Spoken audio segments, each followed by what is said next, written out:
Good evening, ladies and gentlemen, and thanks for tuning in tonight. We are doing our conclusion of domestic violence for the month of October. Yes. I want to introduce our guests tonight. Will be Terrence. Thank you so much for joining us. And Thank you. I'm Amika. For those who don't know me, sorry about that. I'm Edie. And I am Tiffany. Hey, everybody. Hey, so tonight, to sum it up, we're going to be talking about a person that maybe have some experience with a domestic violence, let's just say in a violent household, so to speak. Would that be a fair way of saying that? Yes. Maybe not the average way that hopefully children are raised up, but just maybe in a more turmoil type situation. So us ladies are going to be asking you questions, and if there's anything that you don't want to answer, you can just say pass and we can move on to the next question. We don't want to make this bring up anything that would, make you feel pretty bad. But I'll start off since I'm talking. I want to know, do you remember the age when you first started experiencing abuse, or the age of understanding when you knew that it was abused in your house? I don't remember the exactly age, but I guess from the time I started to comprehend things and understand things, I was probably about the end of 6, early 7. Oh, wow. Oh, that's pretty young.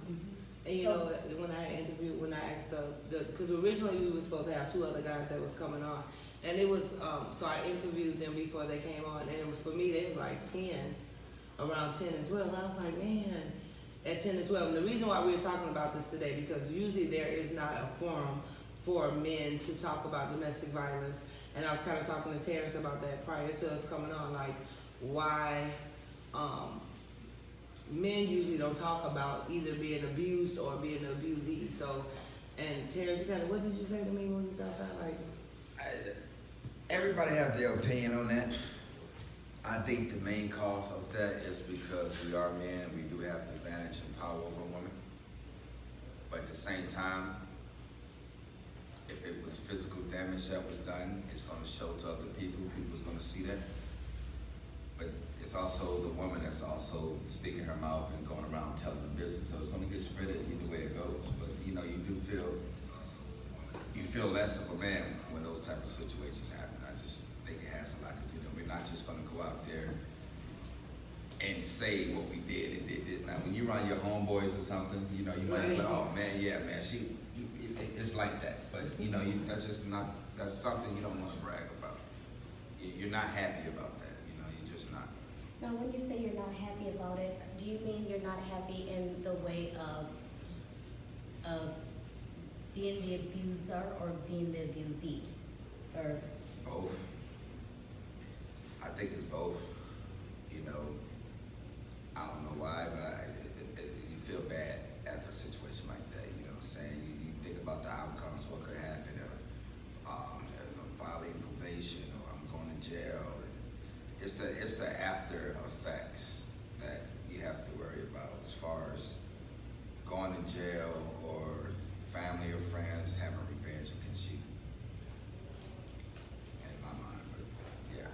So tell me this, do you think that, let's just say, now, I don't know, I'm asking you, so was your mother kind of a strong-willed woman, kind of maybe, very boisterous, we'll say, in the house? So you kind of grew up in, because most boys are like mama's boys for the most part. Most boys are, so they kind of like listen to their mom because it's the mom, she's more nurturing.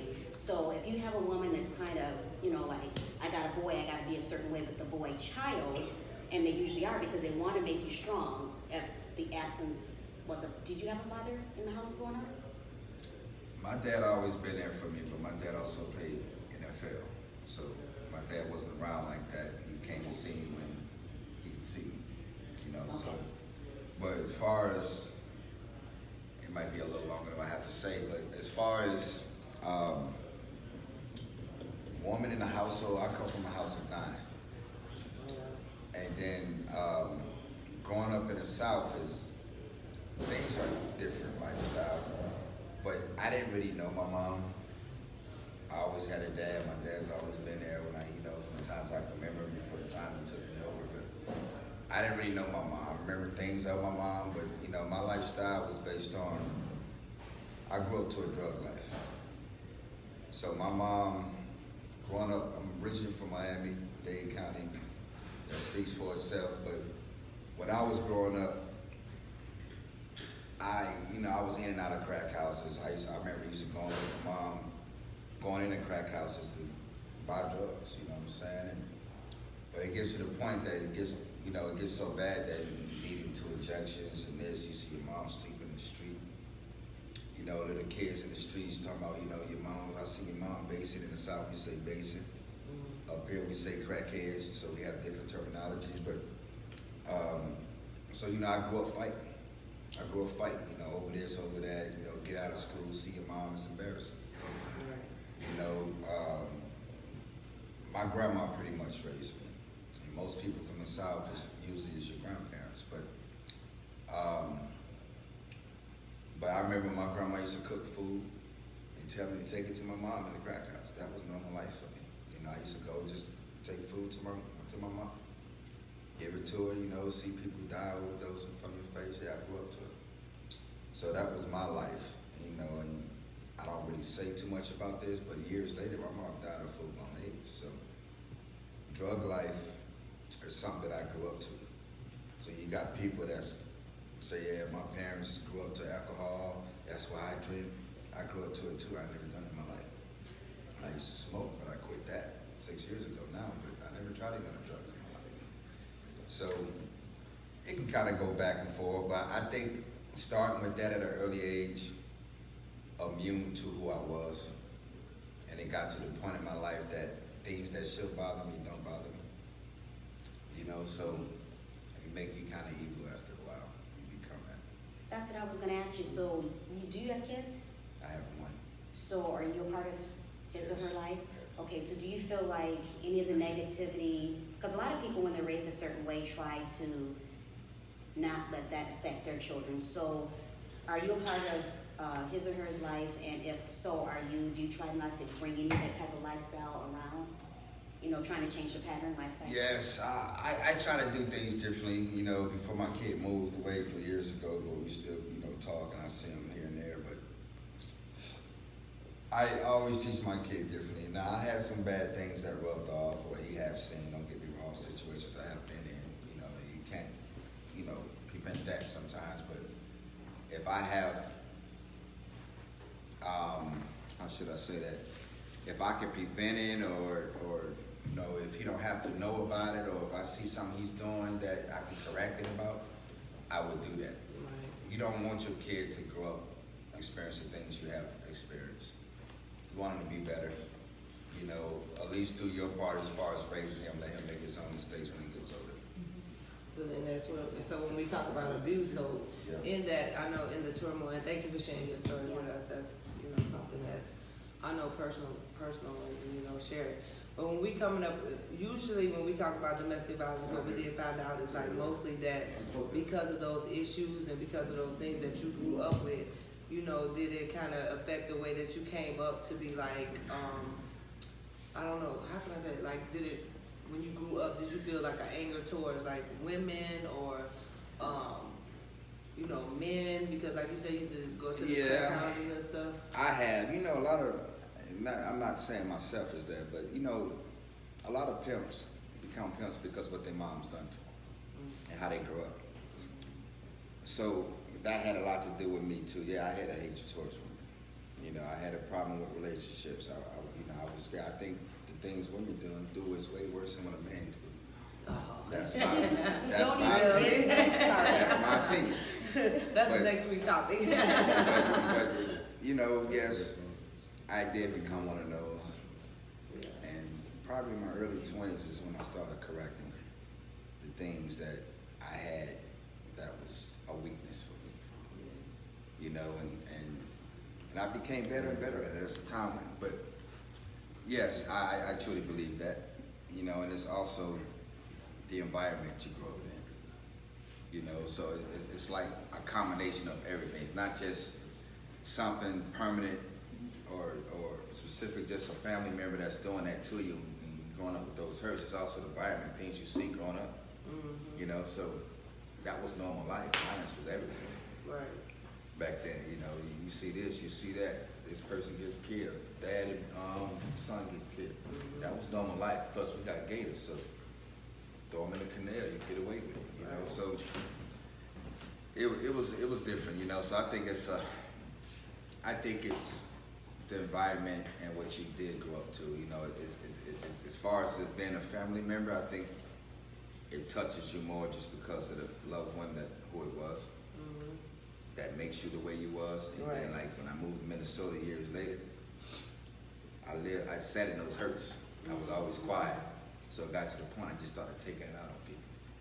Whether you was older, younger, bigger than me, I had a problem with expressing myself.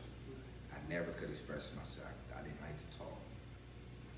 I was a violent person, so I took my aggression out on people. And I grew up with that in me, you know, so it kind of became one of those things for me. Yeah, sorry, but that was something that struck out. Like we had a lady that was here last week. Her name was Ella. Hey, Ella. That said something to me because it made something that I thought about when she had said about as far as like the boys. When I thought about my boys, because like I said, I'm from Chicago, so it was kind of more of a hardcore. If you were a single parent, Yeah. you had to be this certain type of mom to my kids, and everybody that know me, like my boys, like we were kind of trained to like make them a certain type of way. So when she said it to me, it's like I called my son afterwards because she was like, you don't know how our boys become abusers, and my son, you know, they have anger issues, they have had it, but you know now they're doing things to change it.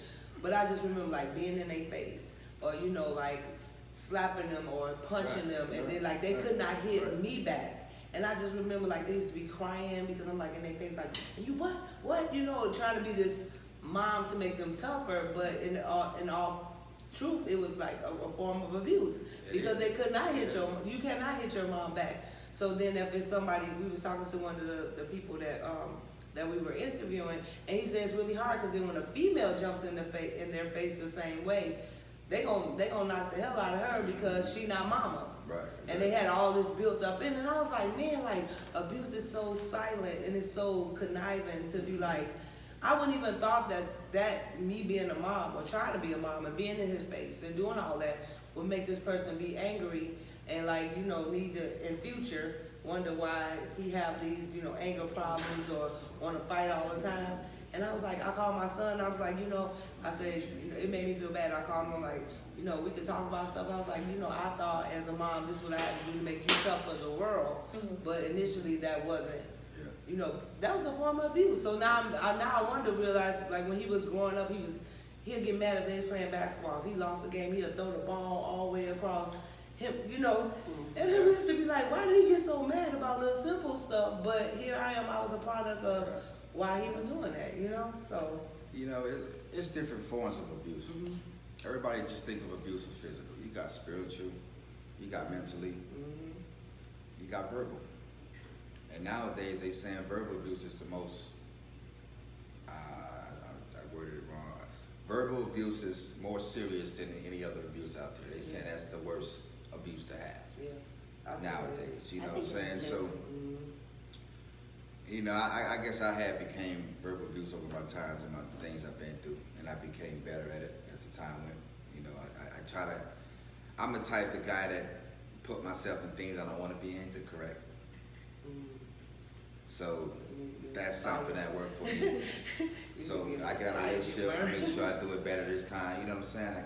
I'm one of those type of people, but yeah, you know, a lot of times you can grow up to a good family. You know, you see a lot of these big time serial killers in this world, they grow up to good families. You go to church, whatever it may be, it's what's in you. You know, so you don't have to grow up to that environment at all. It's just what's in you. You know, you become what you feel. You know, I don't know how to look at it, but it goes both ways. And another part for me is, you know, when my mom used to come to my house in Miami, she won't let my mom in the house because she going to steal some money or something and go back. So I turned to my grandma and fought with grandma, you know, so I remember that. So a lot of things, you get that aggression and that feel, and you just don't care about nothing. Right. You really don't. You don't care who it is. You acting out feeling in emotions. I guess I could say. They say the more emotional you are, the more violent you are. And I truly believe that because I've been through my health programs. Don't get me wrong, I've been there, you know, and I was on the top of the line because they consider me as a high level of emotional person, and I never really thought of that. But this was years later when I learned that. But yeah, I think I'm probably an emotional person. I can get so mad at a person that I could literally just break down and cry. I'll pick you up with one hand out of nowhere because I'm that mad, you know. And so I learned myself over the years, and you know, kind of went from there. But so I kind of grew up a fearless person, you know, and so at the time, like if I ran from a fight, I had to go back out there and fight. You know, it wasn't. Go ahead, put it up closer. It wasn't no such thing as running from a fight. If I ran from a fight, I had to go back and fight. Right. You know, so that's how it was. So I grew up with that feel. You know, back in the South, we got the toughest nephew. You know, my nephew can do this. That was life to me. That was, you know what I'm saying? So it was probably more physical abuse I grew up to. Lots of violence around me, but that's how my life was. You know, I was the only child at the time. You know, so I had to defend my own self. I was a big brother. I had to do that myself. So I grew up fighting. Then as I got older, I became very competitive. I didn't like nobody better than me at nothing. You know, and I tried to master everything that you had to do. Because when you're from the South, you got to be good at everything. You got to know how to fight. You got to know how to play sports, women, whatever it may be. And that was just normal life.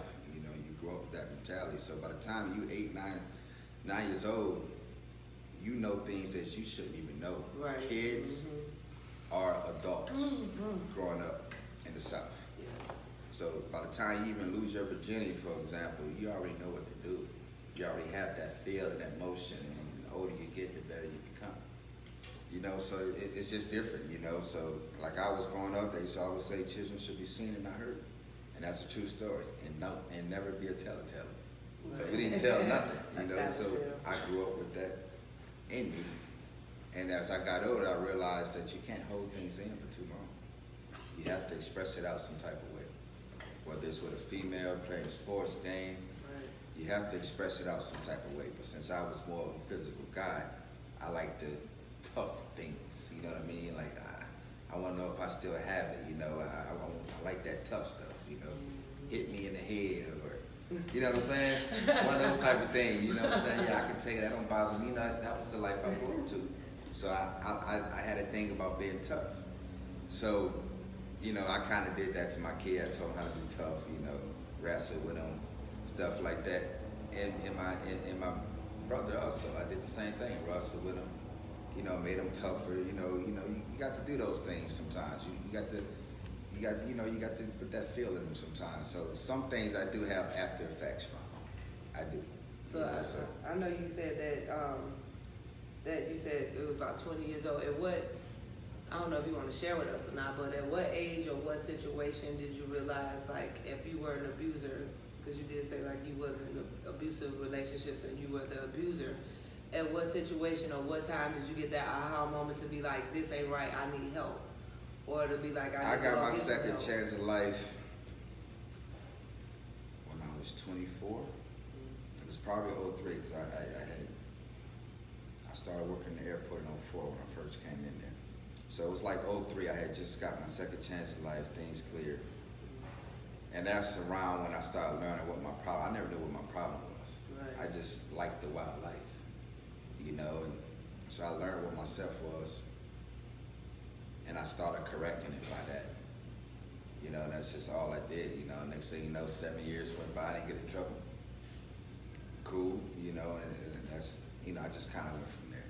I had my programs and things I had to do, I ain't gonna lie, you know, it's life, you know, because I was once considered a menace to society, you know. I was a feared person at one point in time. That's men and women, you know, so, but, you know, so that's just how it was for me when I was growing up, you know.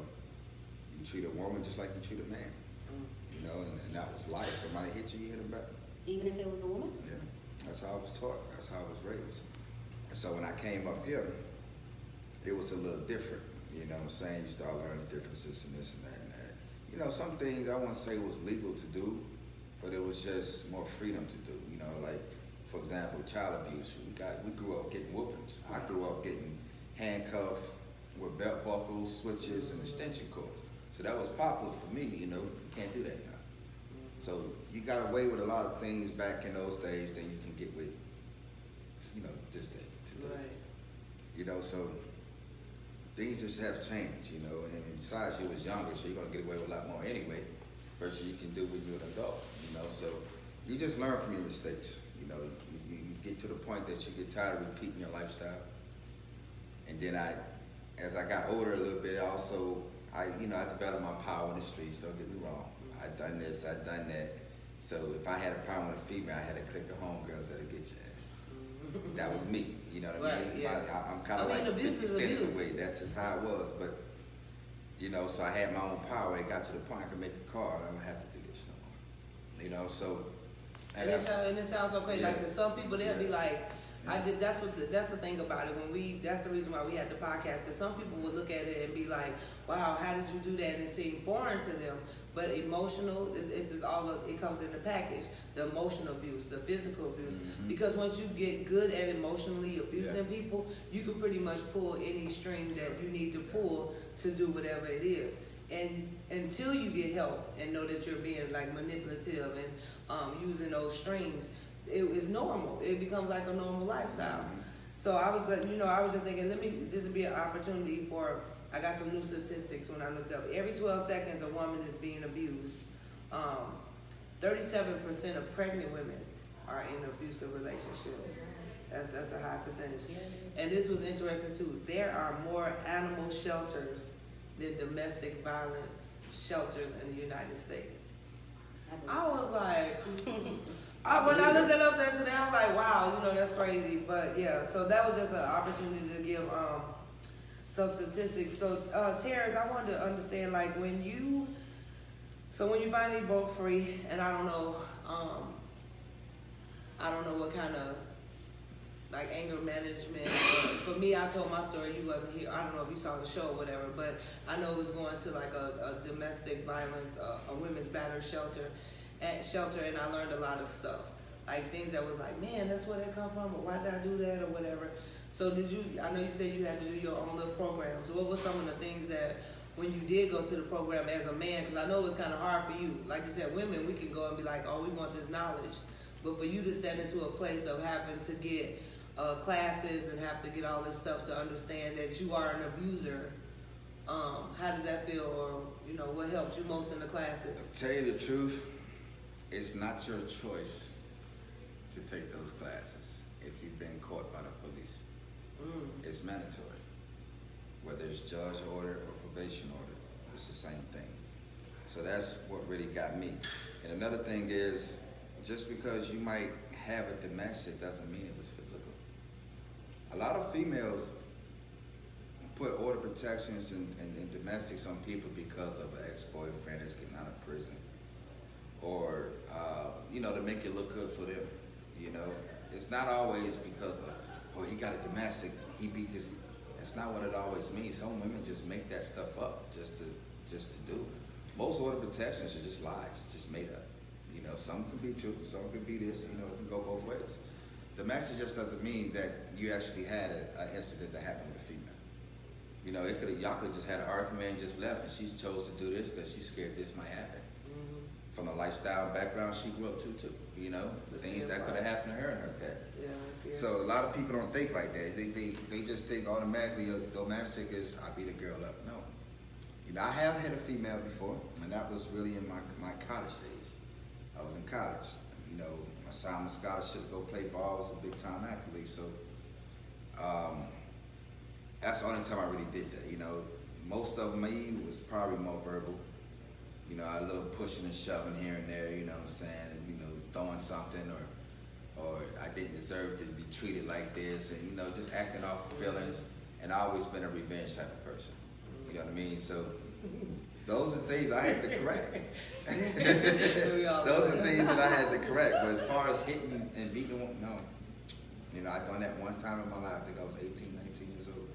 That was never my thing to do.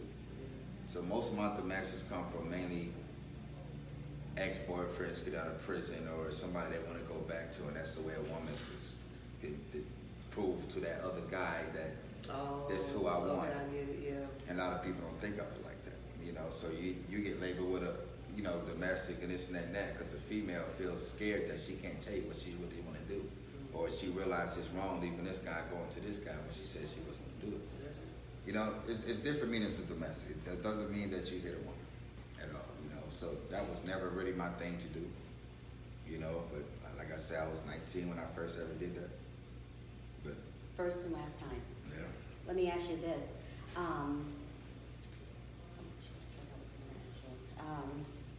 Well, let me ask this Okay, then. Out of thank the you. programs that you had to go to, that you were court ordered, I'm assuming, that you had to go to, did you learn anything out of those? I mean, is it, I learned a lot. I learned myself. You know, I got labeled from depression from it. Now, it's like back in those days, I was more concentrating on not repeating my lifestyles, changing my. The only thing that changes your surroundings and what you do to occupy your time. A certain situation, it'll bring it right back out in you. You know what I mean? So I try to stay away from that. So my depression came from I lived my life in my past to correct myself in the future. And I got stuck in that mind frame. So that's something I did learn in my classes, especially the last one I took, and that was probably last time I got in trouble was like 2010. I got set up in a similar situation, but that's the one that really hit me, you know. So, and I got stuck in that mind frame of depression, combination with everything else in my life, you know. So that's how I had to use that to see how far, you know, if I succeeded through my life to make things better from what I used to be. And that's something that worked for me, but at the same time, you know, depression is no joke to mess with, you know. It's a big one now. I think You know, that's like huge. it's the number one cause of suicide. I'm not suicidal. I'm not even close to suicide, but there's times I'll be like, man, I want to die, just let me die. But, you know, it gets you like that. So I'll be trying to, you know, do more activities and things like that to overcome it and be more physical and stuff like that. But that's when I got my diagnosis. That's how I learned myself and what my problem was. So it let me know that I was suffering since I was a kid, Yeah. all the way up to now, and that's something that helped me out, you know. So the programs, yes, it did help me. So It helped me a lot. let me ask you this. I had a brain fart earlier, so I know that. It left my mind. So women love to talk. So I'm sure you could probably, like, if we're all talking with someone that we don't know very well, I'm sure as a woman you could probably pick up on another woman that's being abused just by the things she says. But you as a man, do men do this too? Like if you guys are just talking and you know you guys like to BS a lot, can you tell if another guy has been abused? And if so, do you like talk to him later? Like a woman probably would go over and talk to another woman in private. You guys don't do that kind of stuff? Us men, we would talk about, I'd smack the shit out of him. That's what we would do. We talk like that, like the real thing that really happened. But as far as just looking at a guy and realize if he would, no. Now, if you know the person for a long time, you'd be like, yeah, I already know what he did. It's one of those things, but I would say no and yes for that. Females stand out a little differently because it's going to be more, you know, bruises on your body. And not only that, y'all like to wear sunglasses and stuff like that, you know, the glasses. And every time we see glasses, we think you have a black eye. That's just a normal thing a man thinks. You know what I'm saying? You wear glasses, we just think you have a black eye. You know, that's... Even in the summer? It doesn't matter. Oh. That's even a perfect cover-up. But, you know, so that's how we are. But, yeah, if a man was being abusive, he's just going to be around the crew. Yeah, man, I punched out that girl. That's how we talk.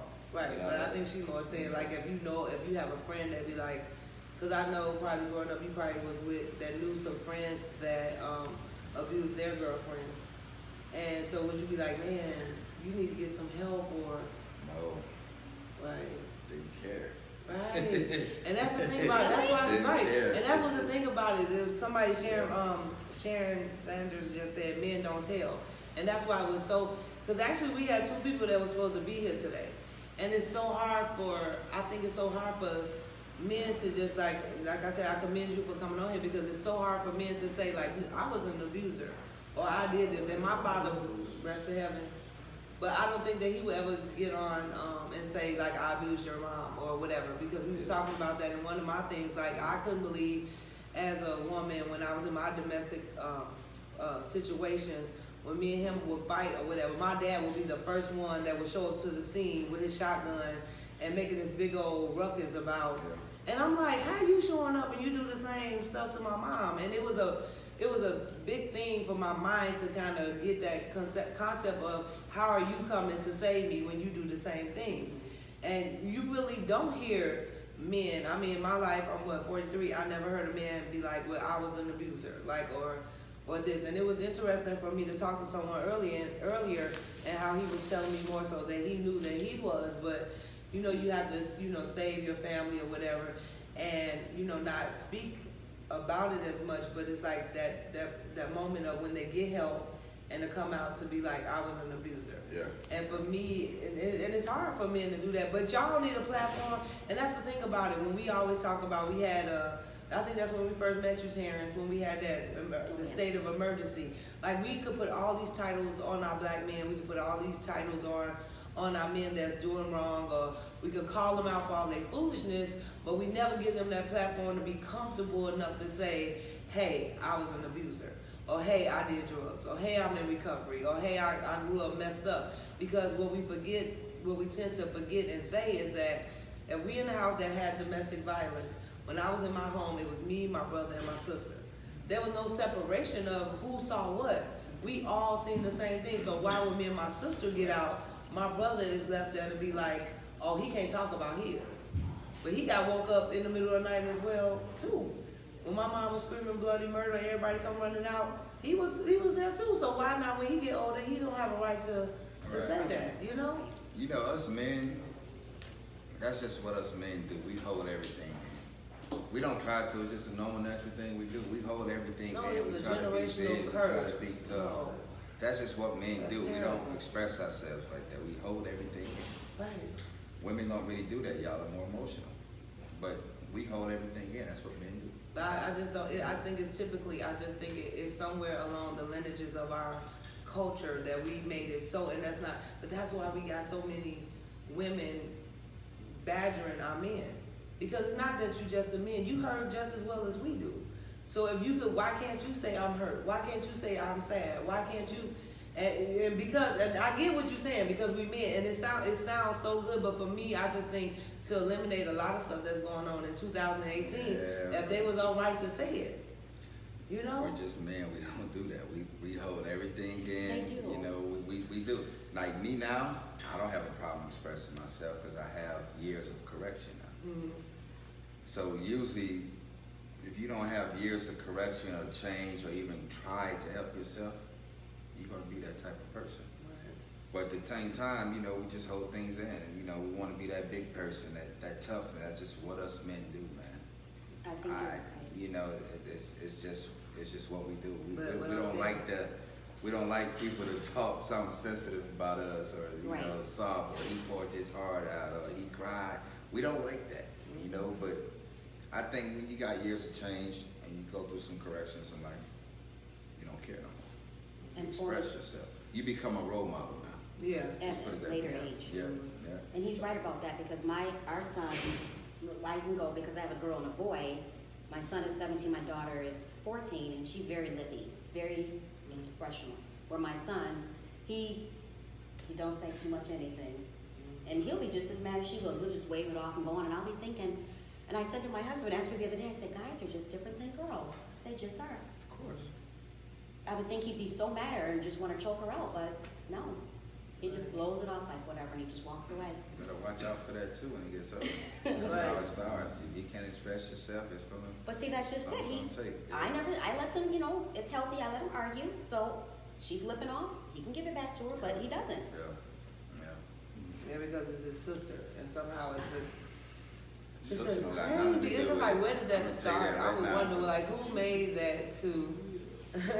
Who made that? Who started that out? When I came up here and I met my brothers and sisters, and she knows my family real well now, but she knows all my sisters and brothers. But when I came up here, I wasn't used to having a sister, but I tell you that right now, I wasn't. So I used to beat the heck out of my sister. I'll tell you that right now. Drag her down the steps, everything. I wasn't used to it. But you know what I realized as I got older, being the oldest child, is competition to the stepmom. My stepmom at the time, she took me in. So, you know, my stepmom, my dad is married. My real mom was never married to my dad. So those are like my real brothers and sisters now. But the thing is, it's competition to the stepmom. It's competition to the next oldest child. Those are things I realized. So I always thought I was different, and my mom was different because I understood what was going on because I was a different one. So these are things they probably never, you know, thought of, my brothers and sisters, you know, which leads to more secrets of not telling your dad, put him in situations. Right. You see what I'm saying? So that was me going, I had to deal with, you know. So, like, for me, I always, you know, I'm not going to even go there. I'm just leave that part out of it. But that's you know, that's my opinion. Well, if you could think of some of your biggest regrets, some of your biggest regrets as being an abuser, what would be like your top three of the top three? No, I can tell you the truth. None of them? Anything I ever done to anybody, you deserve it. Simple as that. Because I never acted out of anger or just being mad. If you did something to me, that's how I feel, especially to a guy. But don't that sound kind of like contradicting because you said that you would do it? Nope. Well, you gotta explain that more to us. I told you, I only put my hand on a female one time. But I mean, So, for the as even far for as the guys, verbal and and emotion. if I did something to somebody, you deserve it. Mm. I grew up cold-hearted, so I don't feel sorry for you, know. I don't. You deserve it. That's what you get. Simple as that. So let me ask a question. Sure. Out of all the research and all the looking up, would you say that most of the abuse would come from children seeing their father do it to their mothers versus the mothers doing it to the fathers? And If you come from that household, I didn't come from that type of household. My dad wasn't around. He played ball, you know. So I seen my dad on TV, or when he got free time, he'd come by the house and see me and stuff like that. You know what I mean? So I didn't grow up with my mom and my dad in the household. But yeah, I think it do come from that. But for my reasons, no. But in majority, you think in most families it would be the father causing the abuse to the mother, and children see that, and that's what tends to have a pattern. Well, places I'm from, or y'all from, it's usually the fathers that's not around. So it's kind of hard to really comment on that. You know, I would say, yeah, if you come from that type of household, but even if you don't come from that household, you still grow up to it. You're still gonna see it. You're still gonna see the environment, your friends. It could be a story you heard from another family member. It's around you. Yeah. Look at TV. It's not with violence. Even the kid cartoons nowadays is bad for you. You know, so you're surrounded by it. There's nothing you can do about it. You And know? we was So- kind of talking about that too in our last podcast too, as well as like it was normal. Right. Because we was like situation when I would see my mom get beat or whatever, like how everyone would watch. Like nobody would jump in. Like I would think like how the men would help, but it was like in every household the woman was the person that was being abused, and nobody would like really jump in and be like, don't do that or jump on him. I'm like, if he, you know, pretty much beating on a vulnerable adult, why won't nobody step in to help? But it was the same thing that was going on in their house in some form. And yeah. So some warning signs that I had looked up. Oh wait, let's go to Sharon. Sharon said, my son would rather hit a wall than to hit his girlfriend. I feel they need to be taught that. Nah. I know. I'm like, no, I don't know. I don't agree with that. You know, kinda. because I'd rather him hit a I wall mean, than it's hit a just- woman. I see what you're trying to say, but Well, you're that's gonna your take household. out your anger somehow, and if that's what you need to do, then that's what you need to do. Nah, you don't mess your household up. Well, then I Okay, guess so please. here's the I'd rather thing. you This is break why I something, said it. not put a hole in the wall. You know, something Right, like so this is that. what I'm gonna tell you about when I said it's not healthy, because when I looked up some of the warning signs that they had, accusations that the person would do to another person about having affairs, sleeping with people, whatever. The number 2 was to be blame you because of the abuse. So if you hit somebody, be like, oh, you made me do it, and that's what you just said. That's a warning sign. Criticism, put you down, talk about your weight, talk about your career, all those type of things. Number 4 tells you what to wear when you're going out. Number 5 is threatens to kill someone close to you. And number 6, Sharon, was punches a wall to get angry when they're angry. Yelling to make you feel small, controlling your money, make you explain to them every dollar that you spend, or keep you away, isolation? To me, that comes down to two things: control and low self-esteem. That's basically what it comes down to. Some guys like that. I was never a controlling person, so let me throw that out there. I never control. Do this, do that. Even if I thought you was going to do this or you was a high risk person, go ahead. 'Cause I always had things I can do, make a call. I had it like that, So, I was never a controlling person. I give everybody their freedom. You chose to mess it up. You chose to mess it up. So, I just think that's just low self-esteem. I don't know where control comes from. Why guys do that to females, but it's females is like that too. A lot of girls understand women can abuse a man really bad. Yeah. It's not just us that does it. Women do that very badly, and you find yourself trapped trying to get out of it. Right. But Talk about that more, because men never talk. We never talk about women abusers, but I know oh yeah, it's a lot of y'all out there, man. a lot of y'all. And what I'm saying, when you're around it, because I had just got out of that, but when you're around it, like my ex, she comes from serious abuse. Her baby daddy all from Detroit. So he done this, done that. So when she gets in every relationship, that's her style, that's her act. And I done seen this with multiple women. So when you a changed person like I am, or even if you never have been in trouble in those areas, it comes out in you. You become that all over again. But it's gonna be more verbal. You know what I mean? And I'm the type of person that I was always taught to stick with it. That's just how my dad taught me. So I'm a big believer in sticking with it, no matter if it's bad or good, stick with it. And I create something to make that person go. That's me, you know what I'm saying? I get in that mind frame, I don't care, bye, go. I always had my own place, so I didn't really care. So that's just how it was, but I always respected the kids if they had kids. I got other kids I'm talking about that I helped. I put a roof over their head and stuff like that. So a lot of my situations been because of the younger kids. I know them, they attached to me or something like that, and I just stayed with it until the time that they just left. That was it.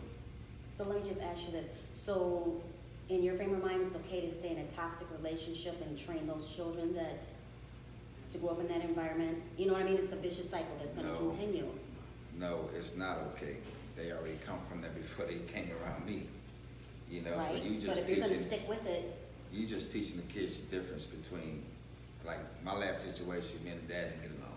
We knew each other because his brother used to be my boy, but he was never my boy. So it come to the point that he's teaching the kids this, and they were really acting like that to us. But it got to the point that I taught them the difference, and this, and the kids became very lovely to us. You know what I mean? Mm-hmm. So I taught them the difference between this and that, made them understand and comprehend I see. the differences. Positive. You were positive. Yeah. Okay, got you now. You know what I'm saying? And it kind of switched the script, even though the negativity from the dad was still going on, or even the abuse through the mom was still going on, whether it's on phone or when they go around each other. You still hear it, and it still happens. I had to deal with them. He put his hands on her, and that's my girl at the time. It goes different ways. That's a good topic. So What do you do in that relationship? yeah, so you find yourself trapped in things that you want to get out of. But I think it'd be a lot easier if they didn't have kids. If the kids was older. Well, she has 2 older kids, but the youngest one was living with me. So it gets to the point that to come in, because you wouldn't have been able to do it. Because I just know 2 unhealthy people. Like now that I look at the warning signs and stuff, and when I figure out like how me and this person try to make it work, but we both were abusers, I guess you could say it. Like you definitely, it has to be somebody healed, and that's what we were supposed to be talking about, having somebody coming on to how to love somebody that's very difficult to do, because it could bring up something in you that's not. I mean, a lot of females come from abuse. I just use my past relationships like that's more frequent, and I think that's probably the worst I've ever seen. Like it was that bad, So it got to the point that I was being blamed for your actions. You know what I'm saying? So, and that makes you feel bad. I didn't create this. I've been here minding my own business. You did this. You snapped out. Now you feel guilty, like I really did this. I created this. But it gets to the point that you start saying negative things back too, so it goes back and forth, back and forth, back and forth. You know what I'm saying? My reason was just mainly the kids, you know what I'm saying? So you know, I don't like to use my, you know, past relationships and stuff like that. But you know, you always use your last, because I really think my last one was probably the worst abuse I ever seen in a female in my life. You know, like it was that bad. So Bones did you broken see and anyone, everything. being that you came out, okay, so you said that you got help and everything, so why upon meeting that person were you not able to identify quickly, or was it kind of something you were blindsided? Because sometimes I you knew said what I was getting in. right, so I know if you had way got like before that, healed, Then you how was chose that to like? go down that road Yeah. then. Okay, so you I had my, you know, I had my own place, so, you know, it's not like you can kick me out, you know. I didn't really care. I really didn't, you know. I guess it was part of just to have somebody around me. I guess I used her in a different way, Mhm. you know. Yeah. Put it that way, you know. So does that mean that you fully healed though from it? Yeah. Fully healed from that. No, I know you fully healed from that. I'm saying like when you, because you said, well, I got help and it made, because for me right now, I mean, because you My still. help come years ago before that. Right. even So happened, then, how yeah. did you get into that situation? Then? No, and don't think that I'm trying to beat you up because even with me, when I make decisions and some of the stuff that I see myself in, Yeah. and even though like I call it recovery, because after you've been out of it for a while, and sometimes you find yourself into that situation, Right. you're like, how did I get there? So there's some place in you or something that you still need to work on to even get back into it, because you know the signs as soon as you see it right away. After you've been through it for so long, when you see it, but why?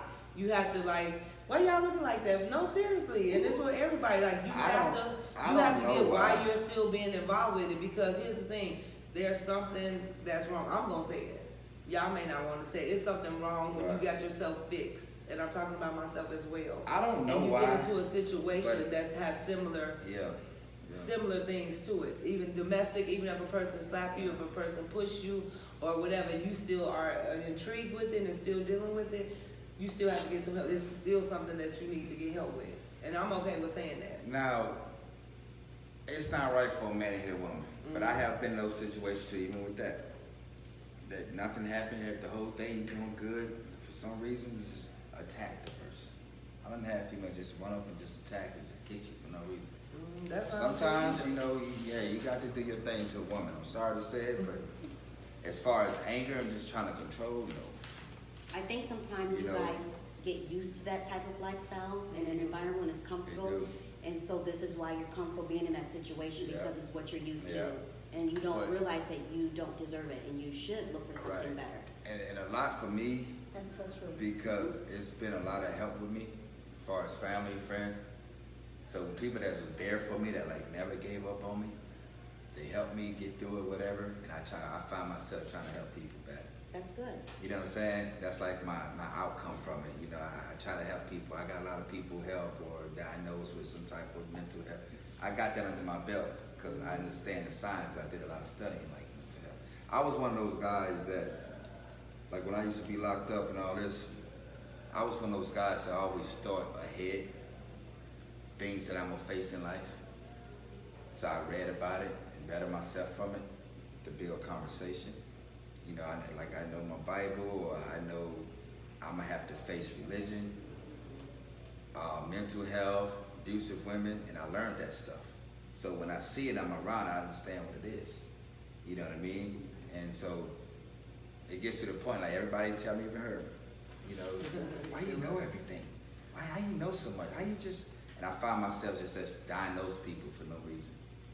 But I know what the problem is, but I can't diagnose it, but that's what it looks and what it seems like. You know what I mean? So it kind of scares me, like, am I getting myself back in this situation again? You know, it's one of those things that I go through, you know, so. So do you think that two people, what's happening? We got 4 minutes. Okay. So, okay. Oh, so I guess we could end this. We should, just because I got ways to help an abused person, some Yep. ways that, a few ways that you can help an abused person that may be going through some of these situations. It's to believe a person. No one's going to make this stuff up when they come to you. Right. So if a person comes to you with a situation, don't just blow them off to be drama. You should probably take it seriously. And or don't judge. Yeah, That's don't the judge. worst thing you can do if somebody's in a Yeah. domestic relationship, please don't be the one, like, don't tell them what you wouldn't accept, don't tell them Right. what you wouldn't do. That is the worst thing, Right. because that would just isolate that person. Yep. And then they'll be with the abuser, Yep, they'll stay right there. stay with them for a while, so that's a good one. So, if I found it said, find a safe place that this person can stay for an extended time. Like a lot of these women stay because they feel like they have nowhere to go. But if Yeah. you're a friend that you can find them a safe house, that they don't have to just go for a few nights and they can actually stay. Them, and if they have children, that they can stay for a while. That's a huge help for them. Continue to support them. Being a okay, I want to go back to that one. okay, And be kind. Because I remember when the situation, when I left, flee the domestic situation, it was actually with my mom. I be calling her all the time. But when I got there, the situation was worse than that I thought that I could go back to that person. It was horrible. I was like, I could have just stayed with him but you know, the situation we already talked about on the last podcast, it was worse than. So if you do have somebody, so I'd probably just elaborate with that because I'm okay for each one. yeah. Okay, So that's the thing. If you are to open up your home to someone, make them feel safe, make them feel comfortable, make them until you can get them to a professional place like the Harriet Tubman. I think we got a few here in Minneapolis. I don't know the name of all of them, but you can dial 211 and kind of give them give you the situation. They have people that come and pick you up, and it will actually take you to the shelter. You can go to the hospital when you go in there, and they will tell you. They will get you an advocate in there to help you out with that as well. So. okay, we've got a few minutes here left. Continue to support their decision to leave. Okay, physically help them leave sometime. Like you said, 211. I didn't know that. Yeah. So that's big. You dial it from 211 your phone. from any phone. Yeah. That's awesome. Okay, 211's the number for that one. The last one I had written down was be a source of comfort during their transition. So just whether you have to go and sit with them, just spend time because that's going to be a lonely time. And I think a lot of times the people that are being abused, they feel like they're going to be alone. You know what I mean? Well, yeah, they've been so emotionally abused, they don't Yeah. even know how to be about themselves. So Exactly. when they kind of get in that bondage, they don't know how to think for themselves. They don't know how to pretty much do anything because that person been controlling it. That's a form of the abuse. And So, if they do try to leave, don't try to convince them into working it out. Like, don't do that. Like, are you sure you can? Are you sure you want? You know, don't do that. They're talking about it. So obviously they want to. Yeah. They want to change. Yeah. I'm going to give out that National Domestic Violence Hotline again for the United States. It's 1-800-799-7233, and like Tiffany said, 223. 211. 211. Yeah. Sorry, is a helpline phone number. Yeah, 24 hours. They have a lady or a man that come on and they will lead you to where you need to go. So, yeah, we talked about this domestic violence for 3 weeks. I hope everybody got something out of it. Again, we are always open to our inbox. You can go on our page, www.the4opinions.com. Also, we got some big things coming up. Yep, December 1st. Yes, it will be our first year anniversary for the podcast. And we are going to throw a party. Party! Yes, more details are coming, but yes, keep Save that the in date, mind. yep. And December then- 1st. Yep, and then my birthday is November the 30th, but we were doing karaoke on November the 29th. So we'll be having a party that day too. Terrence, Pisces, I'm Pisces all Terrence, day. thank you. Thank you for so being much on, Terrence. for coming on Thank you. here. Thank We you. learned a lot about you today. Yeah, we did. Very good. Thanks, everybody. We'll see you All right. next Thursday at 7. Have a All good right, night. Thank you.